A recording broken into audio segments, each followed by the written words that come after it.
Les workshops pro de la plateforme Artefact. Des rencontres entre le public, les artistes et les acteurs de la musique. Donc, bonsoir à toutes et à tous, bienvenue. Merci d'avoir bravé le froid pour être avec nous ce soir à la plateforme. Donc, on est ce soir réunis pour parler de management d'artistes. Toutes les personnes présentes dans cette salle sont concernées de près ou de loin par la thématique, puisqu'il y a des musiciens, des musiciennes, des étudiants en musicologie, peut-être quelques personnes qui font partie de labels ou des éditeurs. Voilà, donc des personnes concernées par le sujet. Le principe de ce moment, c'est de partager du coup nos regards et nos expériences sur cette thématique. Donc le terme manager qui est très connu, on a un imaginaire collectif aussi autour de ce mot. Alors personnellement, moi à travers le cinéma, il y a des images par exemple de Tom Parker dans le film sur Elvis qui est sorti récemment, la série française 10%.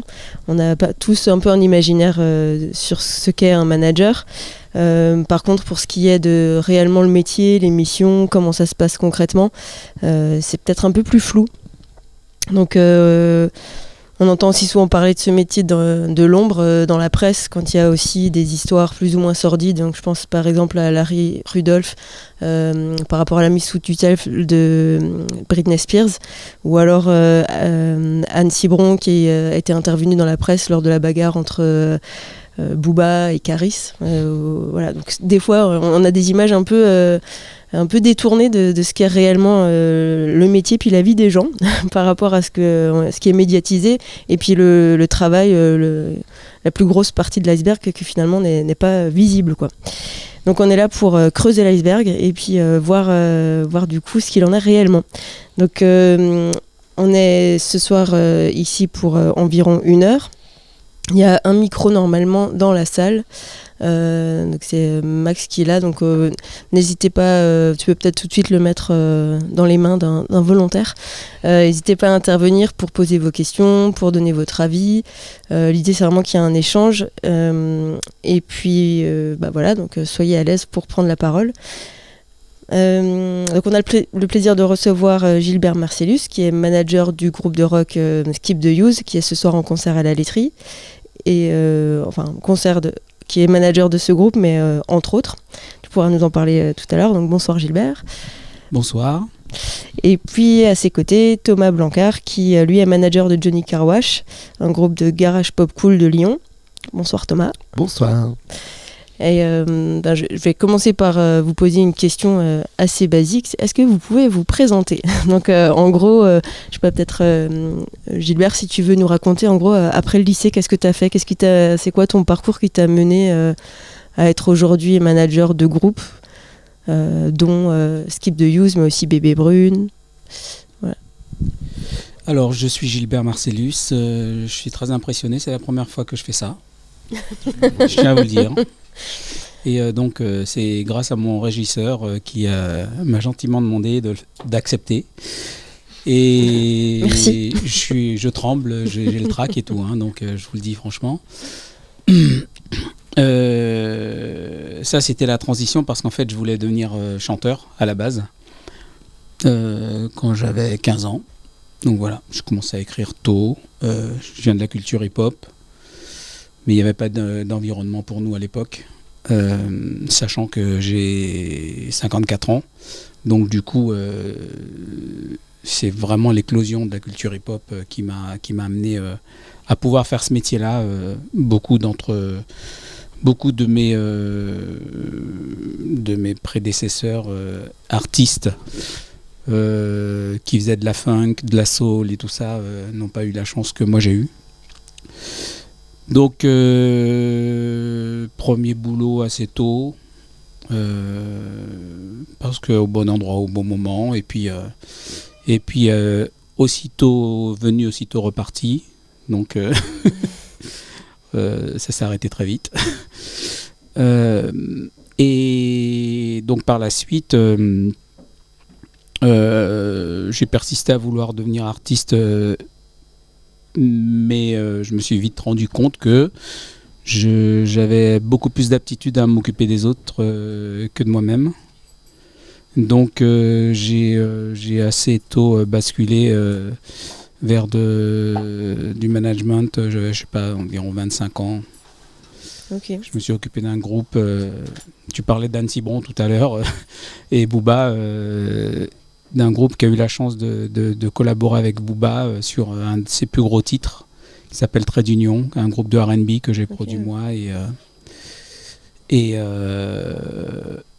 voilà. Donc j'ai commencé tôt parce que je voulais être artiste moi-même et la chance qu'on a malgré tout dans ce métier, c'est que pour la plupart, j'aurais tendance à dire beaucoup veulent être artistes, en tout cas dans mon entourage, et lorsqu'on a la présence d'esprit de se dire que il faut aller chercher à l'intérieur de nos ressources, il y a beaucoup d'autres métiers qu'on peut faire autour de l'artiste, de la musique. Voilà. La musique. Ok. À toi. C'est vrai, c'est impressionnant. Alors moi, j'ai commencé dans la musique de manière un peu très DIY, dans les circuits un peu parallèles des squats dans le port de Dunkerque, où en fait avec des assos on avait réquisitionné un ancien hangar du port autonome, dont on avait braqué les portes et dont on avait changé les serrures. Après on a obtenu une convention d'occupation du lieu et en fait j'ai commencé à organiser des concerts comme ça quand j'avais 19 ans. Ça m'a immédiatement plu en fait. Donc j'avais aussi un groupe en parallèle, un groupe de punk rock. Et en fait, ce qui m'intéressait, c'était justement, je me suis aperçu que voilà, je voulais pas forcément faire carrière en tant qu'artiste ou en tant que musicien, puis j'avais pas le talent pour ça. À un moment, il faut aussi s'en rendre compte. Et donc du coup, j'ai commencé à faire des études en parallèle. Donc j'ai fait un master en direction de projet culturel à Dunkerque. Et de stage en stage, en fait, j'ai commencé à bosser dans une salle de concert qui s'appelle les 4 Écluses à Dunkerque, où je suis devenu programmateur et chargé d'accompagnement des artistes. Et c'est là où en fait la fibre d'accompagnement en fait m'a pris et où j'ai eu envie de pousser un peu le curseur.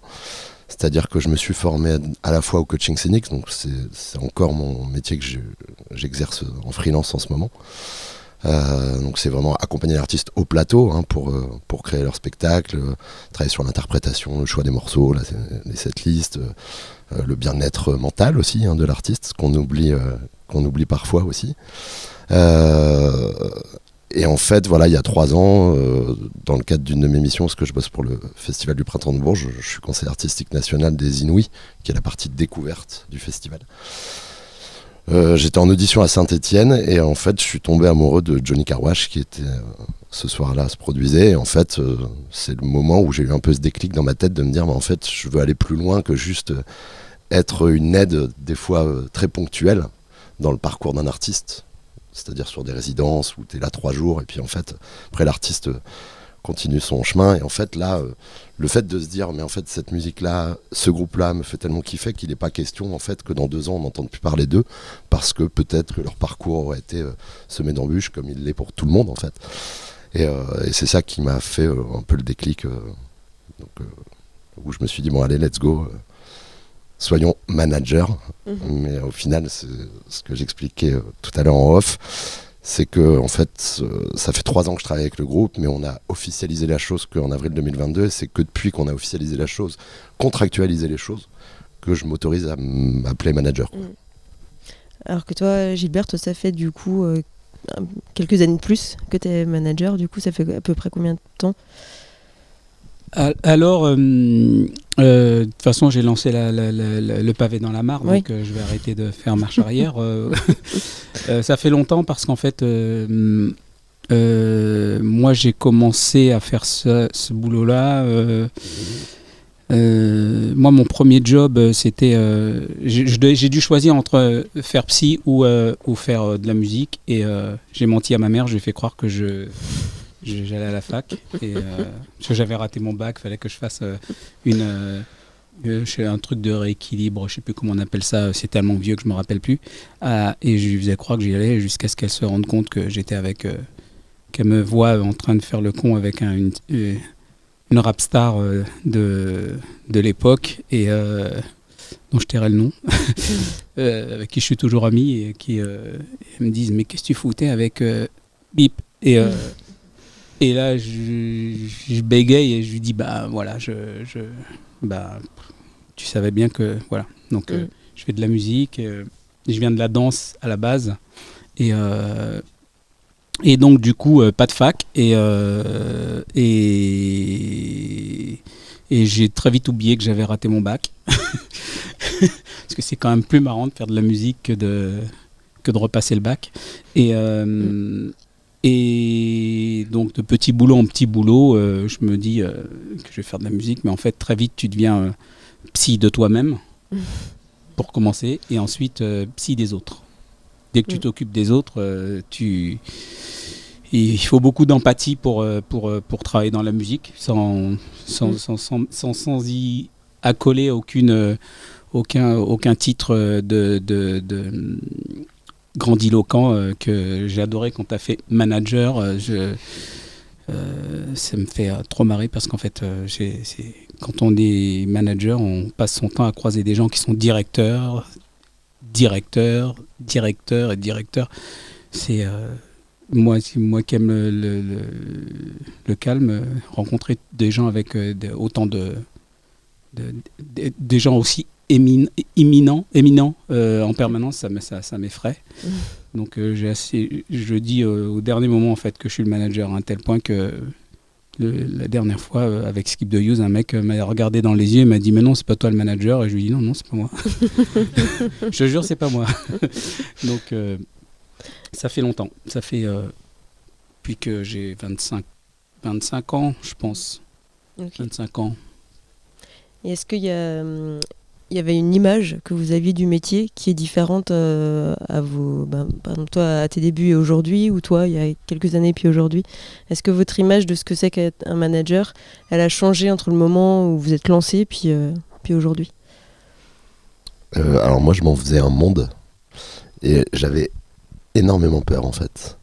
Parce que justement quand tu pars du principe que tu te dis que tu veux aider un groupe, j'avais tellement peur de me lourder et de pas être à la hauteur et qu'en fait, alors pas de faire pire que mieux, tu vois, mais à un moment, tu as envie qu'il se passe vraiment des choses pour ton artiste, quoi. Donc j'avais vraiment l'impression de sauter dans l'océan sans bouée, quoi. Et au final, c'est quand tu commences à mettre les mains dans le cambouis que tu t'aperçois que c'est pas si effrayant que ça. Après, je pense qu'il y a autant de façons de bosser en tant que manager qu'il y a de managers, en fait. Parce que selon ce dont ton artiste a besoin, selon ce que tu peux lui apporter, en fait, je pense qu'on est tous différents. On a tous des domaines d'intervention et de spécialités différents. C'est ça qui m'a aussi un peu rassuré. Je me suis dit, en fait, oui, toi, t'es peut-être pas comme un tel ou une telle qui manage un tel ou une telle, mais peut-être que pour le groupe que t'es en train d'aider, t'es la bonne personne. Je suis assez d'accord. C'est pour ça que tu me regardes. Ouais, il faut savoir parce que si tu as envie de dire quelque chose en donc, plus. Je suis complètement d'accord et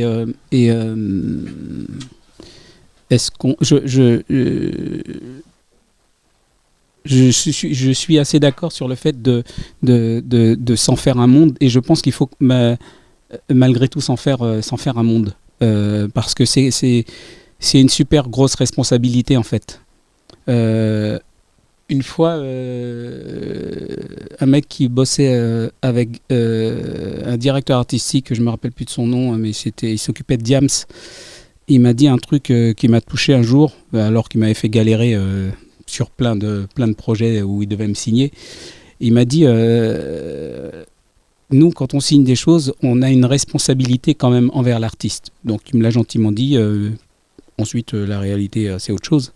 Mais c'est vrai que cette responsabilité envers l'artiste, nous les managers, on l'a en direct.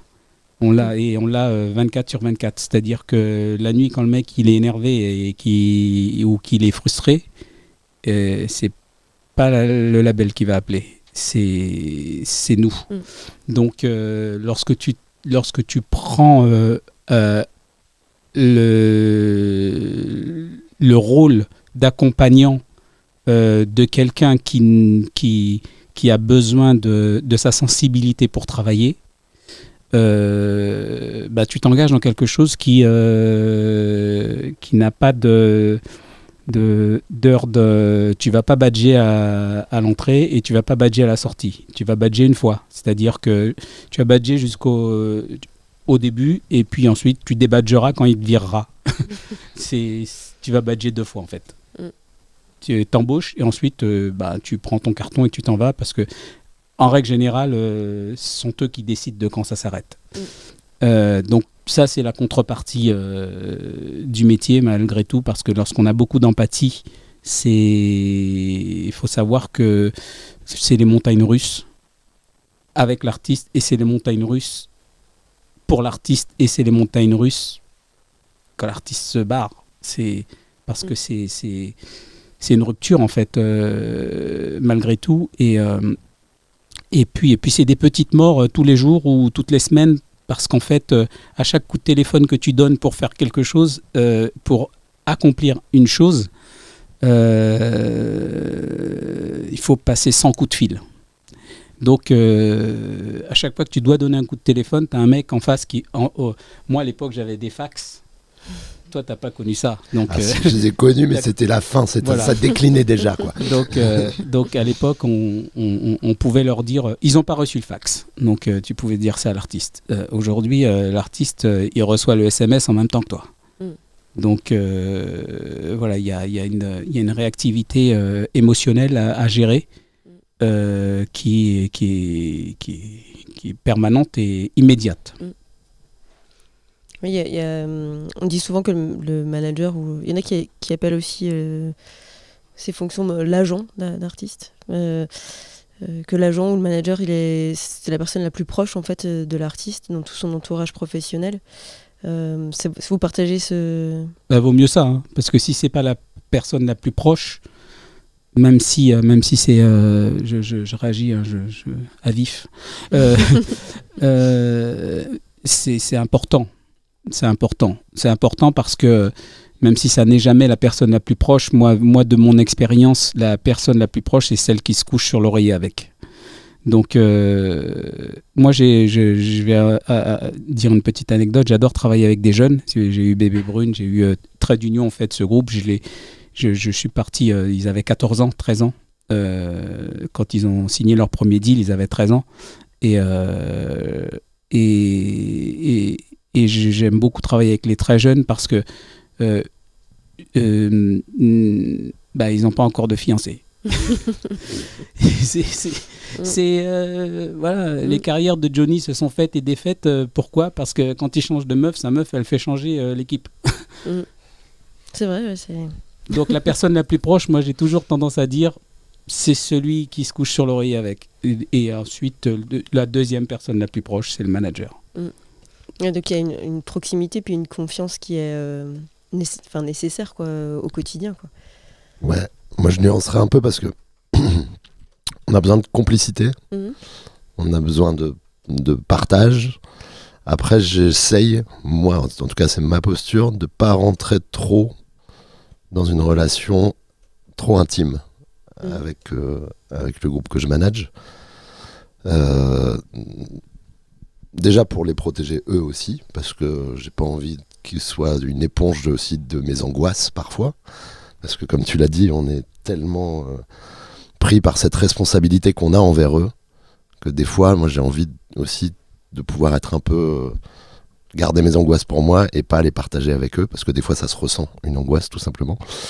Et puis j'essaie d'être accompagnant et pas non plus soignant. C'est-à-dire que d'être à l'écoute, de savoir aussi où mon rôle s'arrête dans l'écoute et dans un moment de leur dire de prendre aussi des décisions qui sont de l'ordre du personnel. Alors moi en plus, tu vois, pour rebondir sur ce que tu disais, moi dans mon groupe il y a un couple. Donc tu vois, ça par contre, ça c'est quelque chose que tu dois appréhender, gérer, parce que tu dois anticiper les problèmes que ça peut générer. Inch'Allah, pour l'instant, ça n'en a généré aucun. mais tu vois, je reste sur le qui-vive. Par rapport tu parles de rôle du coup, est-ce que vous arrivez à définir le rôle? Par exemple, si au repas de famille, quand vous devez expliquer à votre petite nièce ou filleule, ou voilà, de manière très simple, c'est quoi votre métier? Comment vous le décrivez? Eh ben, moi, j'essaie de le décrire, de le pitcher de manière très simple. C'est que je suis l'intermédiaire entre le groupe et tous ceux qui gravitent dans l'industrie musicale et qui vont avoir des relations avec lui. Et moi, je suis le filtre. Voilà. Ça arrive que, par exemple, on a un booker, notre producteur de spectacle, avec qui on est très proche aussi, enfin, tu vois, qui était là au tout début du groupe aussi, qui a eu la même claque à Saint-Étienne, enfin, et avec qui je m'entends très bien, qui est un ami, pour le coup. Il arrive, bien entendu, que des fois, ils aient des relations en direct. Tu vois, je filtre pas tout, mais n'empêche que sur tout le reste, à part lui, tout le reste, par contre, c'est moi le tampon. Parce que des fois, il y a des choses dures à entendre, il vaut mieux que ce soit moi qui les entende pour les restituer à ma manière, et pas de la façon dont le DA ou la meuf de la SACEM me l'a dit.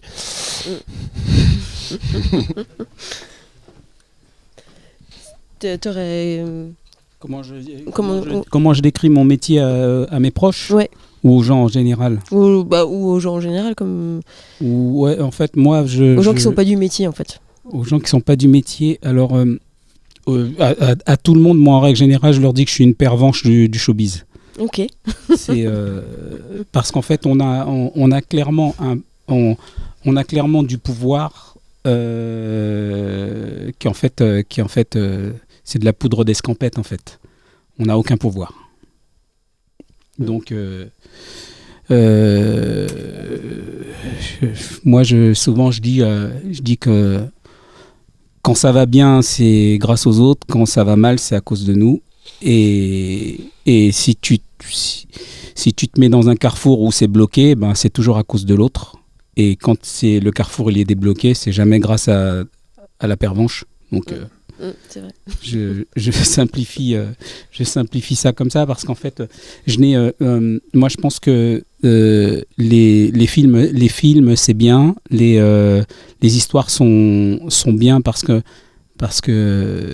un de mes amis disait un truc sur un podcast, d'ailleurs le patron de Live Nation qui s'appelle Angelo Gopé, avec qui j'ai eu la chance de grandir dans le hip-hop, on avait 14 ans, il disait dans son podcast, il disait moi je me suis retrouvé je sais plus trop où à Los Angeles machin truc et tout d'un coup il y a Bustaf qui rentre, il y a machin qui rentre, il y a truc qui est là, il y a le producteur Fonzi qui me fait la bise et il dit mais en fait en gros on fait c'est pour ça qu'on fait ça pour rêver en fait. Donc au départ tout ça on a envie on rêve et après on a envie de partager le rêve, on a envie de réaliser les rêves des autres et mais le manager, il a le devoir de faire en sorte que ça fonctionne, mais il n'a aucun pouvoir de faire que ça fonctionne. Et du coup, faire que ça fonctionne, est-ce que vous intervenez sur tous les volets de la carrière de l'artiste que vous accompagnez? T'es obligé, en fait. T'es obligé d'avoir une vision. D'essayer d'avoir une vision et t'as le devoir de vouloir accompagner au mieux la vision de l'artiste. Ouais, faut pas oublier que de toute façon à la fin c'est quand même l'artiste qui est le final cut, hein, tu vois. Mais effectivement, on a notre devoir, c'est de à un moment mettre en garde aussi des fois, conseiller, mettre en garde, proposer, voilà, et surtout effectivement sur tous les plans. Après voilà, un artiste peut être très têtu. Ouais. Et alors, pour aller peut-être plus dans des cas concrets, on prend l'exemple, je sais pas, l'artiste a une proposition ou il cherche un label. Du coup, ça veut dire que vous êtes avec lui, vous étudiez les propositions, vous l'accompagnez vraiment dans Oui, cette démarche. là c'est le genre de relation où par exemple tu ne laisses pas l'artiste en direct avec déjà pour des raisons tout bêtement juridiques, parce que l'artiste n'a pas forcément cette compétence-là et que c'est toujours important de savoir lire un contrat. Et pour le coup, c'est aussi à ça qu'on se forme, hein, c'est de pouvoir décrypter les choses. Donc concrètement, oui. Pour le coup, moi, par exemple, les rendez-vous avec les éditeurs et tout, c'était moi qui les faisais. Et pour le coup, le groupe était même pas là. C'est-à-dire que après, moi, bien sûr que je leur transmets toutes les infos et qu'à la fin, la décision, elle est prise par eux avec moi. Mais c'est ça dont je parlais quand je parlais de filtre, en fait. Sur le merch, sur tout ce qui est t-shirt et casquettes, vous intervenez aussi? Même là-dessus, je suis intervenu, ouais. Mais encore une fois, c'est des artistes, hein, donc ils ont des visions créatrices qui sont bien supérieures aux miennes. C'est juste des fois quand tu trouves qu'il y a un truc qui est une mauvaise idée, ou tu leur dis, mais c'est pas toi qui décides, quoi. Enfin, c'est pas toi qui... Tu peux proposer des idées, notamment sur des opérations de com, tu vois, je me souviens quand on était au Printemps de Bourges, voilà, tu vois, tu te dis, moi je pense qu'il faut faire ça, ça, ça, si on veut à un moment qu'on parle de nous. Bon, après c'était une édition Covid, donc au final on n'a pas été aidé en termes de retombées médiatiques ou promotionnelles, mais effectivement tu me diras si c'est pareil pour toi, mais moi je sais qu'on intervient sur tout, même si à la fin c'est eux qui... Ouais, je suis aussi d'accord avec ça. On intervient surtout, surtout on est en premier plan surtout. Surtout, même si aujourd'hui les réseaux sociaux existent et font que les artistes reçoivent des demandes en direct par des gens, des professionnels qui sont bien rodés et qui savent très bien qu'il ne faut pas qu'ils le fassent.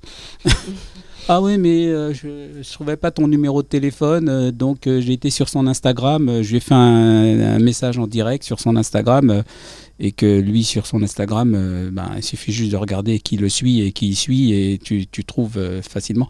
Mais donc, du coup, en premier, on est souvent en premier plan, mais on est en premier plan déjà pour décrypter. Pas pour filtrer, pour être une interface en fait, et puis pour soulager aussi, parce que sur une proposition il y a tellement de il faut savoir lire entre les lignes, extrêmement lire entre les lignes lorsqu'on a la chance d'avoir beaucoup de propositions, malgré tout n'est pas bon à faire. Et lorsqu'on a 0 proposition, malgré tout, la première proposition qui tombe n'est pas bonne à prendre forcément. Donc, moi, souvent, j'aurais tendance à dire que... et là, je pense qu'il faudrait qu'on fasse parler toutes ces belles personnes. C'est que, en fait, on est tout le temps en train d'apprendre dans ce métier. Voilà. C'est pas un métier, tu peux être... moi, j'ai fait plusieurs métiers, donc je suis restaurateur en même temps, parce que j'ai d'autres responsabilités. Et en fait, dans tous les métiers, quand tu as un gérant d'entreprise, tu gères ton entreprise. Quand tu as un gérant, tu as un manager d'artiste, en fait, tu gères... On te prête les clés de la gérance, mais en fait, il claque des doigts, les clés sautent. Et ça, c'est compliqué. Je sais pas si tu... Ouais, non, la finesse en fait, c'est des clés factices. Tu vois, moi, les emmerdes que j'avais lorsque j'avais mes restaurants, c'était mes emmerdes. Quand ça cartonnait, c'était ma joie. Mais personne ne pouvait me virer de chez moi. Skip the Use, c'est chez moi, sauf que le bailleur, c'est Skip the Use. Voilà, donc Mais Il c'est faut vrai que- toujours s'armer lorsqu'on démarre ce métier. Il faut toujours s'armer et se dire que moi je dis souvent que je sauve pas de vie en fait. Je suis pas médecin, je suis pas chercheur. La seule chose que je fais et qu'on fait tous, c'est qu'on veut que je crois qu'il y a 1000 personnes ce soir en face, on veut que ces gens-là rigolent. Donc nous, on se réveille le matin pour faire en sorte que l'artiste va faire en sorte qu'il rigole. Donc toute la journée, nous, notre but, c'est de faire en sorte que, moi j'ai reçu plein de mails pour parler comme Matt, pourris aujourd'hui. Et je l'ai vu toute la journée, et les mails pourris, il en connaîtra peut-être pas un seul, tu vois, mais vraiment pas un seul. Mais peut-être ce soir, à la fin de la soirée, comme sa femme qui est là, qui chante avec lui dira, tu sais, en fait, Gigi, tu devrais le virer. Et si elle dit ça et qu'il dit oui, je disparais. Donc en fait, on est dévoué, mais on est remplaçable. Il faut s'armer là-dessus. C'est un peu la précarité, un peu, on va appeler ça comme ça, Ouais, c'est un terme grandiloquent, manager, mais qui est extrêmement précaire en fait. Il n'y a pas de sécurité de l'emploi chez nous en fait. Et j'aurais tendance à dire même qu'il n'y a pas de... Nous, on accompagne, mais il n'y a personne qui nous accompagne. Je ne peux que valider. L'image que tu donnais du gérant, d'artiste, enfin le terme gérant, ça fait penser du coup à tout ce qui est aussi stratégie. Mais est-ce que vous intervenez aussi sur le volet artistique avec les artistes que vous accompagnez? Non, très peu. C'est dangereux très peu. ça. Très peu. Il faut savoir justement où est son rôle. Ça dépend aussi des artistes. Moi, comme j'aime travailler avec des très jeunes, je peux le faire. Mais avec Skip the You, je peux pas le faire. Je peux dire peut-être sur un mot, sur une chanson, je peux dire surtout avec un Matt Bastard qui passe son temps à dire des gros mots partout. Donc je peux dire ouais, mais là il y en a peut-être un de trop.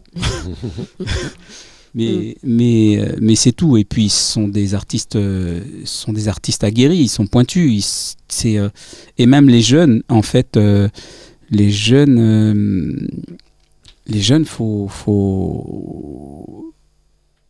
surtout, ce qu'il faut surtout envisager de faire avec les jeunes, c'est de les pousser à être fous, en fait. Parce que si un artiste n'est pas fou quand il est jeune, il sera jamais fou. Donc la créativité, l'envie de mettre le feu, pour que le mec s'il a 40 ans de carrière, qu'il ait encore envie de chanter, il faut qu'il ait mis le feu à 20 ans. Donc nous, on est obligé d'attiser ce feu. On est obligé d'être là pour lui dire allez, vas-y, mets-toi en danger. Je vais pas raconter les histoires des autres, mais c'est important de savoir qu'il y a des managers et des producteurs il y a encore quelques années, tout le système indé était primordial dans l'industrie du disque. Il y a un grand groupe qui s'appelle Nirvana, que tout le monde adore, qui est fantastique, hein, mais c'est un groupe indé et qui a été poussé par son label indé. On en parle peu, mais cette folie-là, elle a été la folie, on la connaît, et elle a été cultivée par le label indé. Et le génie de ce groupe-là n'aurait jamais existé s'il n'y avait pas eu des détecteurs de pépites qui sont prêts à donner d'eux-mêmes pour que la pépite, elle puisse se tailler toute seule.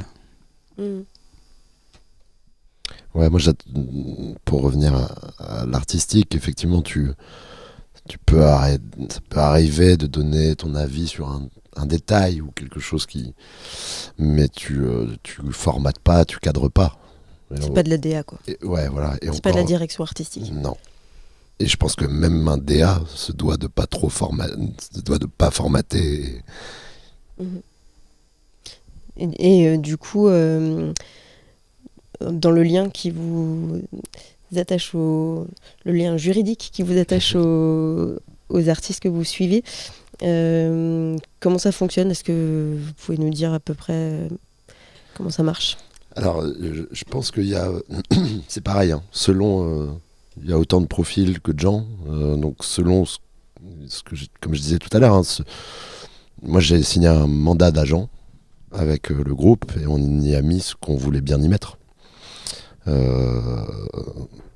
Donc, on a, je veux dire, inscrit mes responsabilités, les responsabilités du groupe, la longévité du contrat, le deal financier entre nous. Et voilà, en fait c'est un contrat, hein, donc c'est un contrat entre deux entités qui se mettent d'accord sur des choses. Donc la légalité d'un contrat, c'est juste ça en fait. Après tu mets ce que tu veux dedans. C'est pour ça qu'il y a des gens qui se font arnaquer d'ailleurs. C'est bien parce que tu peux mettre ce que tu veux dans un contrat à partir du moment où c'est signé de manière consentie par les deux personnes en présence. C'est au cas par cas du coup. Bah oui. Et pareil pour la rémunération, c'est quelque chose qui est réglementé, c'est quelque chose où c'est plutôt on marche plutôt sur la ligne des us et coutumes. T'as plus d'expérience que moi là, Gilbert, je pense que tu sauras plus répondre. Non, je pense qu'on a la même, parce qu'en fait, tu es certainement assujetti à la même règle que moi. Aujourd'hui, il y a un pourcentage qui est imposé. Voilà, je crois qu'il y a quelques années, il y a des gens qui ont pensé qu'il fallait mieux encadrer ce métier. Moi, je suis pas tout à fait d'accord avec eux parce que je pense qu'ils l'ont mieux cassé en fait. Ils l'ont mieux cloisonné et ça ne laisse pas beaucoup d'espace pour le manager et en termes de rémunération et ensuite je pense qu'on peut en fonction des qualités des uns et des autres avoir des discussions avec les artistes et avec leurs conseils. Moi je préconise souvent que l'artiste ait un conseil et que l'agent ou le manager ait son conseil. Comme ça, il n'y a pas de conflit d'intérêts et on essaie de mettre les choses sur la table de la façon la plus juste possible. Ensuite, la justesse, il y a autant de justesse qu'il y a pour te citer, il y a autant de justesse qu'il y a d'artistes et de managers et surtout le moment où tu prends un artiste en charge. C'est je vois des très très jeunes là et je pense qu'on a plein de choses à leur envier nous. C'est que moi j'aimerais bien avoir leur contact à eux tous là en fait parce que l'avenir c'est eux mais la différence qu'il y a entre eux et nous c'est que nous on peut peut-être aller plus vite avec les pépites que eux ils ont plus vite d'une certaine manière, c'est qu'en fait on a des carnets d'adresses qui s'ouvrent plus facilement avec nos coups de fil à nous qu'avec leurs coups de fil à eux.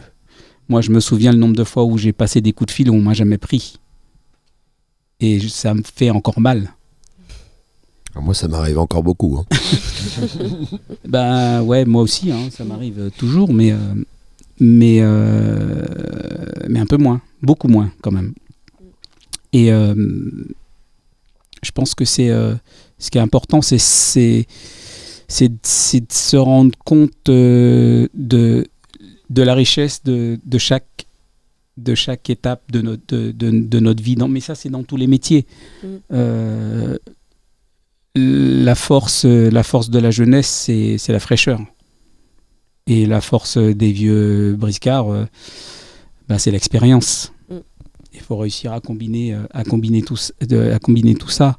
Et nous, notre rôle à nous, je pense que notre rôle à nous, c'est d'être beaucoup plus attentif aux jeunes que d'être des vieux cons donneurs de leçons. Question de posture, du coup. Ouais, mais posture importante. Ouais.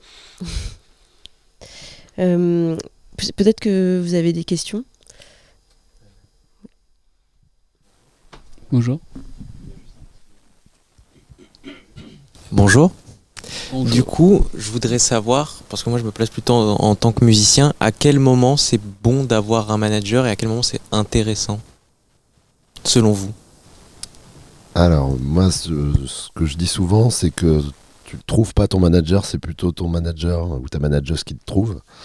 Parce que je pense qu'il y a aussi un moment, des fois, enfin, j'y mets beaucoup d'affect, entre guillemets, d'amour pour l'artistique, tu vois. Et alors, parce que ça s'est passé comme ça pour moi et qu'au final, je manage un groupe, mais là, je commence à avoir des coups de cœur pour d'autres projets artistiques et où je me pose la question, là où je m'étais dit que je prendrais qu'un groupe et au final, je commence à avoir envie de bosser avec d'autres gens parce que à un moment, t'as une émotion à l'écoute d'un morceau ou en voyant un concert et où tu fais putain, mais en fait, c'est ça, en fait, c'est ça qui me fait vibrer. Donc, je sais pas s'il y a un bon moment, tu vois, stratégique. Je pense qu'effectivement, quand ton groupe commence à attiser de l'intérêt, c'est toujours bien de pas être seul et d'avoir des gens qui ont plus d'expérience et peut-être un œil avisé pour te conseiller au-delà de formaliser une relation de management. Ce que je disais, moi j'ai bossé 2 ans, tu vois, avant de formaliser la chose. Donc de mon point de vue, encore, tu vois, je sais pas s'il y a un moment idéal. En tout cas, je saurais pas te le donner, tu vois. Ouais, pas mieux. Non, mais si je pourrais rajouter juste une chose, en fait, c'est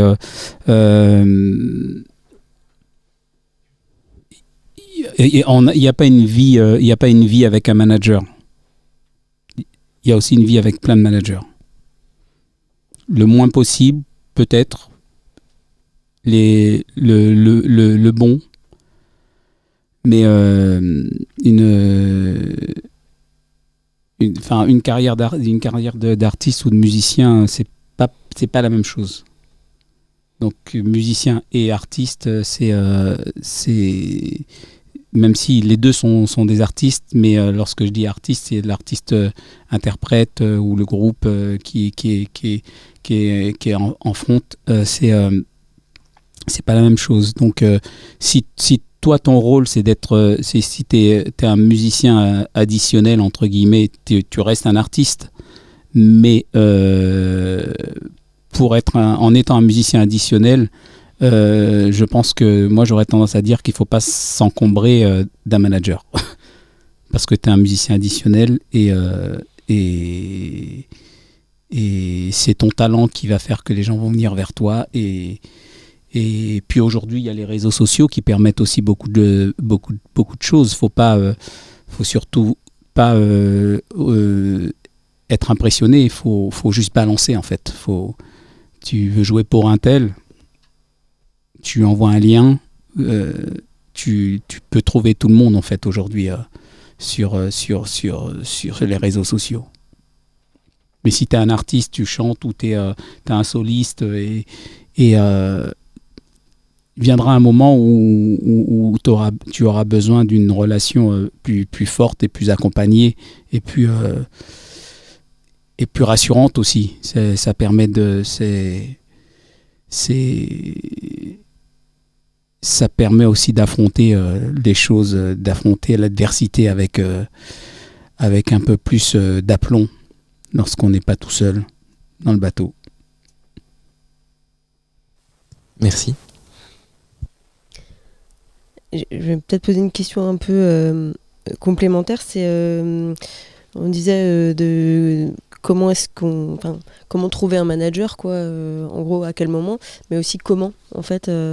Est-ce que dans l'idéal, il vient vers l'artiste. Mais quand on se balade sur Google et qu'on tape trouver un manager, il y a certains sites qui nous envoient qui nous donnent des conseils. Alors je les ai notés. Aller au salon pro type Mama, Bis de Nantes, le Midem ou la Jimmy pour rencontrer des managers. Ou encore, vous pouvez consulter l'annuaire de l'IRMA ou contacter les plateformes type Groover ou Submit Hub. Puis il existe des agences type le Bureau des artistes ou Grand Management Music. Voilà, donc ça c'est des conseils que j'ai vus notés sur plusieurs sites internet. Vous en pensez quoi ? Alors tous les potes là qui reviennent des Bis de Nantes et qui nous disent putain un relou, je me suis tapé 12 milliards de démos. Bon, donc du coup, vu que c'est les potes qui tiennent des stands et qui me disent ça, je me dis que c'est peut-être pas forcément le meilleur conseil puisque en fait tu te retrouves noyé dans une espèce de masse. Non, je dirais que moi le conseil que je donnerais c'est de créer les conditions de la rencontre, mais tu peux pas, suffit pas d'envoyer 10 mails pour trouver un manager. C'est créer les conditions de la rencontre, c'est jouer en fait, c'est faire du live. Par contre, tu vois, identifier des personnes qui pourraient être intéressées par ta musique, les inviter à tes concerts. Tu vois, créer les conditions de cette rencontre. Tu pourras jamais l'obliger ou l'inventer, mais effectivement, si tu les crées pas, si tu n'essayes pas de créer les conditions de cette rencontre elle aura jamais lieu. Mais au final, ce qu'on veut, c'est la rencontre avec un art, tu vois, avec une œuvre. Donc c'est toujours mieux de voir le groupe en live, en tout cas. Encore une fois, c'est très personnel, parce que moi je viens de cette culture du live et que moi c'est ça qui me parle. Oui, c'est. Moi je vais dire la même chose que lui, mais en mieux. Non, avec un peu, peut-être avec un peu moins de verbe. Faut juste mettre le feu en fait. La fièvre de la jeunesse.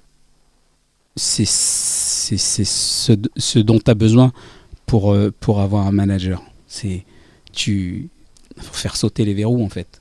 Si tu fais sauter les verrous, tout le monde viendra. Il faut faire sauter les verrous. Ça, je suis grave d'accord. Si tu fais pas sauter les verrous, en fait, c'est en fonction des coups de téléphone qu'on a, de la personne que tu as vue la semaine dernière, quand tu arrives à rentrer quand tu parles avec des directeurs de labels, on fait tout ça. On va parler avec le patron de chez machin, le patron, parce qu'aujourd'hui je peux parler au patron, donc je suis content. Et il me dit ouais, je cherche ça, mais c'est pas pour autant qu'il me le dit que je signe des trucs partout tout le temps, tu vois. Par contre, moi la première fois que j'ai vu Skip the Use, j'ai pété un câble pour parler comme Matt. J'étais avec Bébé Brune en face, j'ai fait mais c'est quoi ce truc? C'est quoi ce Mick Jagger mélangé avec Joe Starr sur scène? Je veux ce groupe. Voilà. Donc ça m'a pris quelques années, quelques allers-retours à Los Angeles. Et voilà, j'ai dit moi je veux ce groupe. Et je voulais pas forcément avoir représenté d'autres groupes, avoir trop de groupes, trop d'artistes.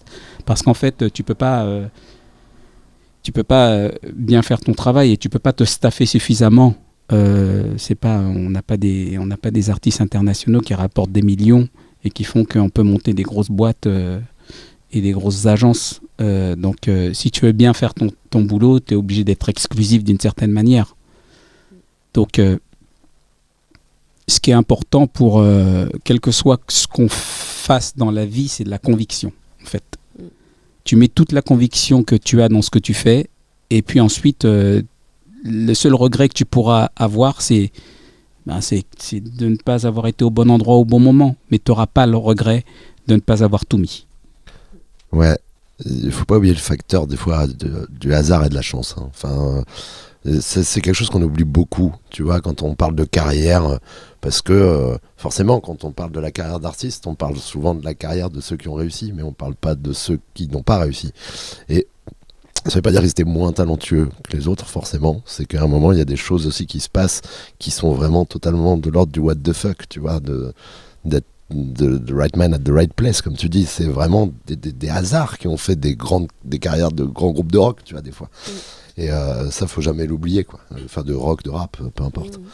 Et effectivement, pour appuyer ce que tu dis, le fait de faire sauter les verrous à un moment, tu vois, je déteste le terme de buzz, mais par contre, j'aime bien la traduction pour moi française qui est la rumeur positive. À un moment, en fait, quand ton groupe il est bon et que tu fais sauter les verrous une fois dans un bar et que, en fait, les gens ils en parlent, tu vois. Moi là, j'étais à la à Petit Bain à Paris mardi, j'ai vu un groupe qui m'a fait kiffer de ouf. Et tu vois, je travaillais pas avec eux. Mais j'ai envoyé un mail 2 jours après à une pote productrice de spectacle en disant « Va écouter ça ». Parce qu'en fait, on veut, quand on aime un artiste, peu importe qu'on soit son manager d'ailleurs, en fait, on a envie qu'il se passe des choses bien pour eux. Parce qu'en fait, on est, avant d'être manager ou je sais pas quoi, on est des amateurs de musique. Donc on a envie que la bonne musique, en tout cas ce qu'on considère comme kiffant, tu vois, ça se répande. On a une autre question. 1, 2. Yeah. Salut, je m'appelle Adrien, merci pour votre temps déjà. J'avais 1000 questions à vous poser. Je suis moi-même manager d'un artiste à titre exclusif, mais je voudrais revenir sur la première partie de l'échange, sur la métaphore de la pervenche que j'aime beaucoup. Si tu me dis que t'aimes pas ma pervenche, j'ai les boules. Je kiffe la pervenche. Je trouve ça hyper lucide en fait, cette lecture que vous avez de vous-même, cette clairvoyance. Mais la question, elle est, est-ce que ce prisme-là, il est partagé avec l'artiste? Est-ce que vous avez le sentiment que vos artistes, ils vous perçoivent de la même façon? Et peut-être pas forcément, mais à quel degré ça se décale selon vous? Ah, c'est ma pervenche, c'est moi qui parle le premier. Alors, j'y tiens. En fait, tu peux pas être en quête de moi en tant que pervenche. Je peux pas être en quête que ce soit partagé par mon artiste et je peux pas attendre ça de lui. En fait, la posture de pervenche, c'est pour être à son service en permanence. C'est-à-dire être débloquant de toutes les situations. C'est une posture de trouveur de solutions, mais pas de créatif de quoi que ce soit. En fait, tu es au service de l'artiste dans toutes les situations bloquantes.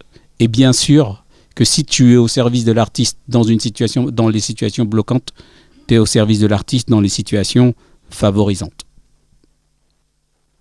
Voilà.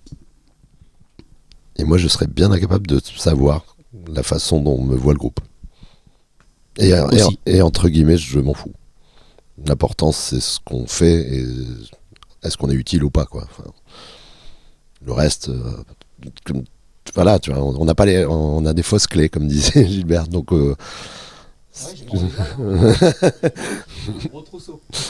ouais, non, en fait, ça répond à la question. Ce que je veux dire, c'est c'est une question de prisme. C'est-à-dire qu'il y a la façon dont vous savez que vous exercez, de pourquoi vous êtes là, et celle de l'artiste.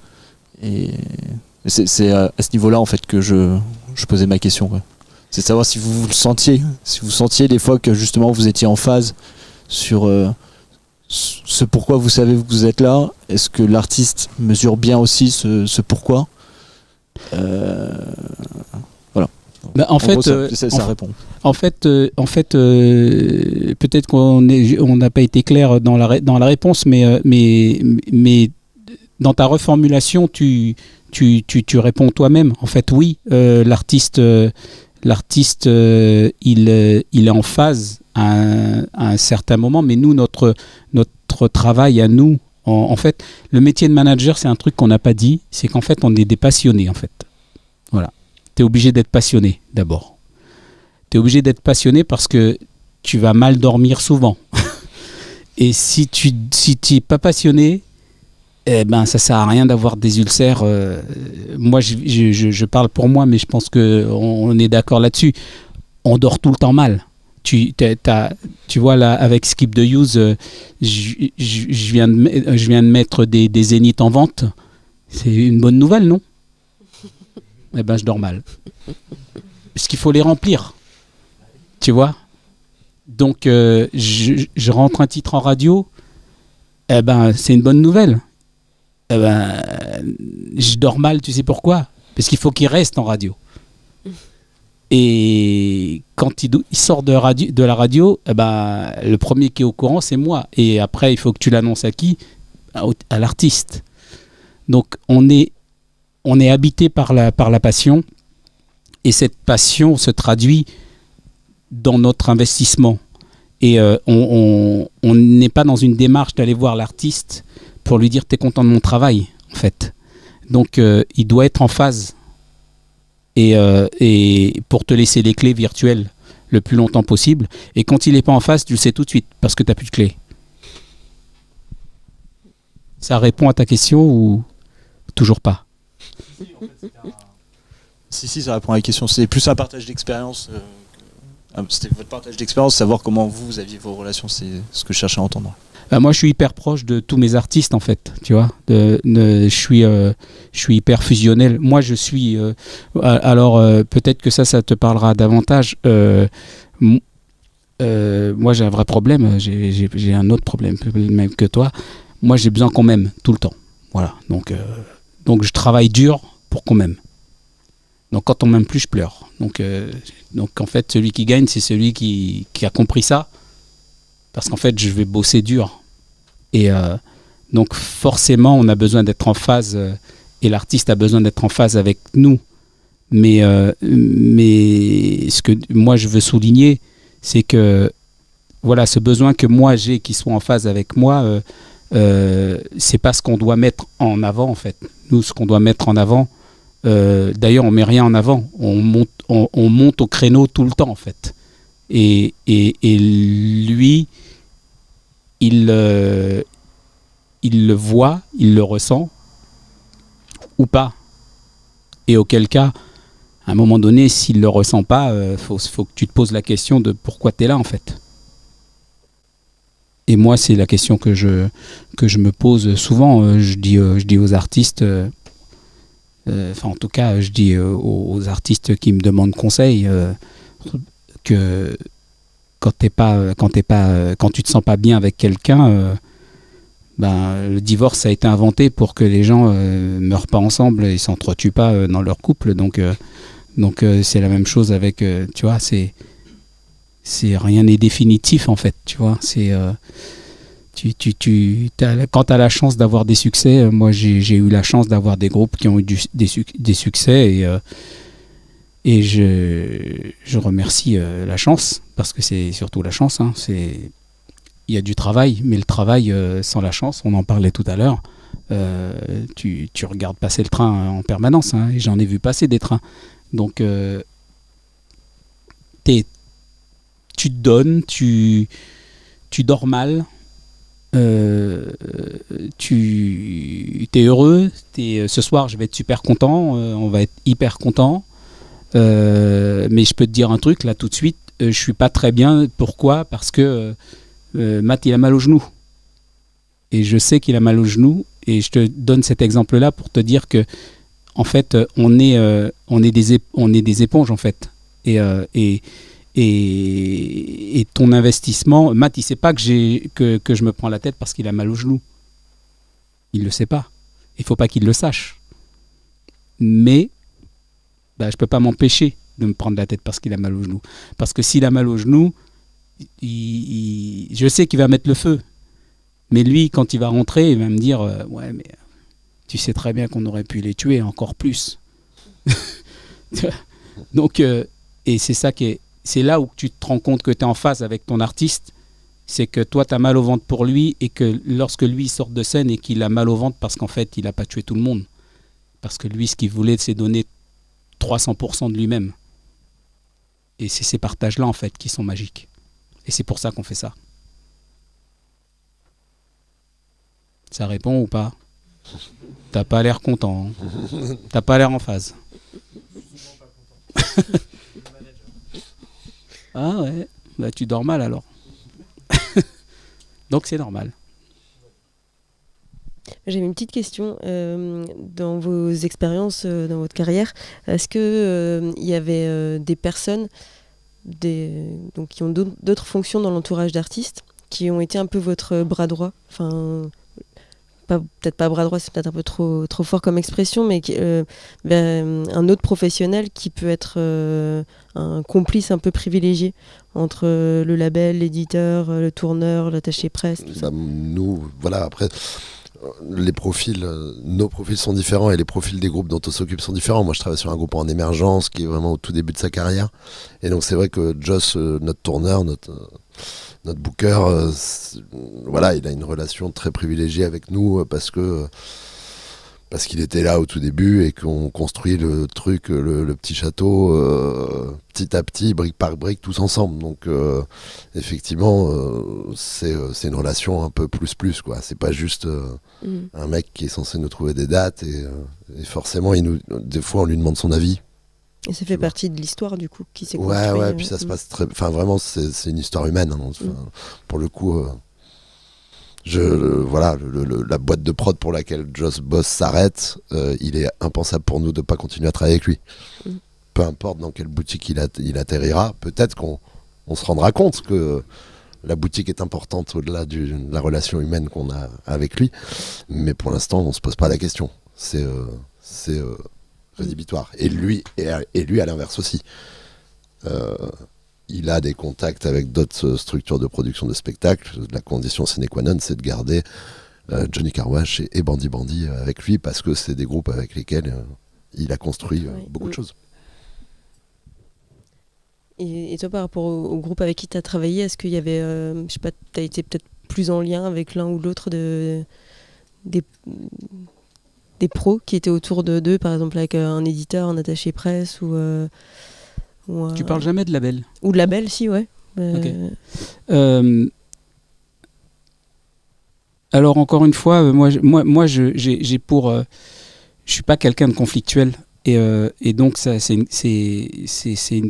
un peu, ça peut être un défaut par rapport à certains de mes collègues qui, il y a plusieurs typologies de management. Il y a le management par la terreur. À l'ancienne, où il y avait des gros contrats et où tout était calqué sur le format hollywoodien. Et il y a le management de l'intelligence, de la bonne intelligence. Donc j'essaie de travailler, moi, en bonne intelligence, quelles que soient les activités que je puisse avoir.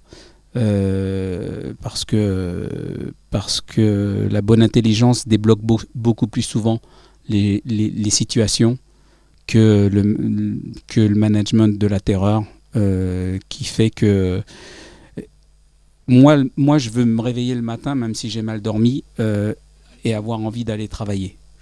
Donc j'estime que le mec qui est en face dans son bureau ou derrière en train de faire du télétravail et qui se dit oh putain, encore le Gilbert Marcellus de Skip the Use. S'il se dit ça, je suis pas au service de l'artiste. Donc Voilà. du coup, c'est avec peu importe qui, en fait, finalement. Moi, je me bagarre d'abord pour avoir des bonnes relations pour les gens que je défends, que j'accompagne. Parce que en fait nous on est des coachs de NBA en fait. On est obligé de mettre tout le monde dans la même équipe et de faire en sorte que tout le monde ait envie d'avancer dans la même direction. S'il y en a un qui se fâche et qui bloque, le rouage ne fonctionne plus. Si le label ne marche pas, et il faut savoir que tous ces gens-là, ils n'ont pas envie de travailler ensemble. Parce qu'ils sont tous en guerre de territoire, pour beaucoup. Donc le label, il n'a pas envie de bosser avec un tel, parce qu'un tel ne connaît pas les rouages du label, un tel ne connaît pas les rouages de la tournée, un tel ne connaît pas les rouages de l'éditeur. Et en tout cas, mon rôle à moi, c'est de faire en sorte que ces gens-là, ils aient envie de travailler ensemble. En tout cas, lorsqu'ils reçoivent un coup de téléphone de ma part, c'est qu'ils ne se disent pas « Oh, il va me faire chier encore avec son label. qui se disent ah, il y a Gilbert qui m'appelle, qu'est-ce qu'il veut, comment on peut faire en sorte que la situation elle glisse, parce que déjà nous on n'a pas le temps d'appeler 1 milliard de fois pour une seule chose, et si tu fais ça avec chaque intervenant, ben le projet il va couler en fait. Donc on est obligé de faire en sorte que ça glisse. On a suffisamment de stress, tu vois, sur le fait de bien faire notre taf, que si on peut au moins avoir une sérénité de travail avec nos interlocuteurs, c'est quand même très important. Ok. Est-ce qu'il y a des questions encore dans la salle? Non. Eh bien, N'hésitez tant pas. mieux, parce qu'en fait, c'est un peu l'heure de se quitter. Parce que du coup, le concert va bientôt commencer, donc on va devoir arrêter là. Merci beaucoup. C'était Merci super à intéressant. vous. Merci à vous. Merci. Et du coup, j'en profite juste pour vous dire que le 1er février, on a un workshop ici sur l'édition. Qu'est-ce que c'est, à quoi ça sert. Et le 17 mars, sur la carrière d'artiste. Une petite philosophie sur qu'est-ce que c'est la carrière d'artiste. Voilà. À bientôt. Merci. Merci. Les workshops pro de la plateforme Artefact. Des rencontres entre le public, les artistes et les acteurs de la musique.